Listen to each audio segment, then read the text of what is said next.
Mai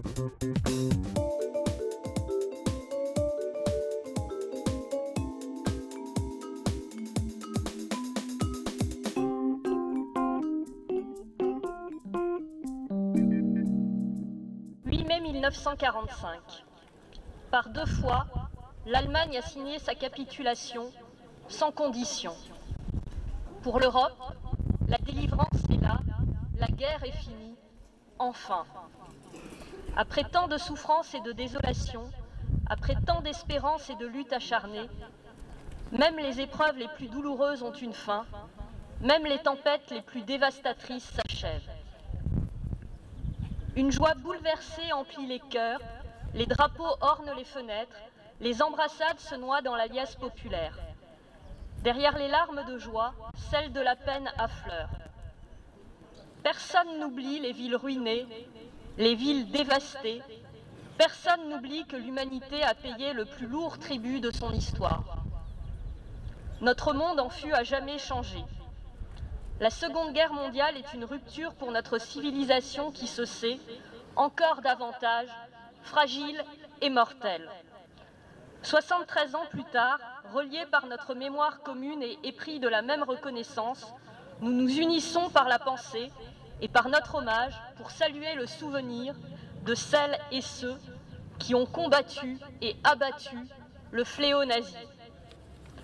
Pour notre pays, rien ne fut simple. Ce combat prit de nombreux visages et la victoire 1000 chemins.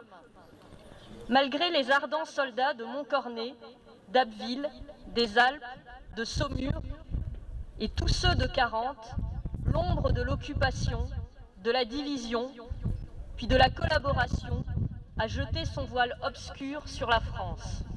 Il y a 80 ans, en 1941, les flambeaux de la résistance brillaient déjà.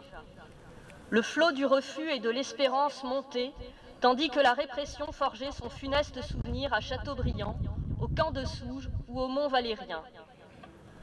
La France libre recevait les ralliements des territoires ultramarins et poursuivait son inlassable épopée. Dans les sables de Koufra, elle nouait un pacte avec la victoire et, par la voix du colonel Leclerc, regardait déjà vers Strasbourg. À l'instar d'Hubert Germain, dernier des compagnons de la Libération, ce fut toute une jeunesse ardente et résistante qui refusa la défaite et l'asservissement, qui refusa de servir les desseins de l'occupant. Tous, ils ont permis à la France de s'asseoir à la table des vainqueurs.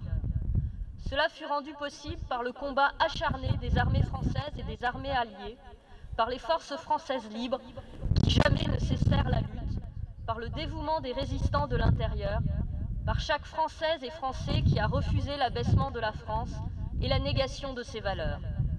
Notre gratitude demeure indéfectible. Entendons les mots de Malraux, un monde sans espoir est irrespirable.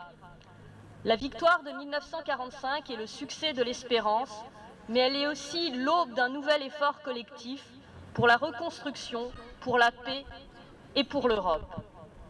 Hier, comme aujourd'hui, face aux épreuves et aux crises du temps, la nation française se tient debout, résiliente et espérante. Unie et solidaire, souvenons-nous de l'adversité surmontée et de la liberté reconquise.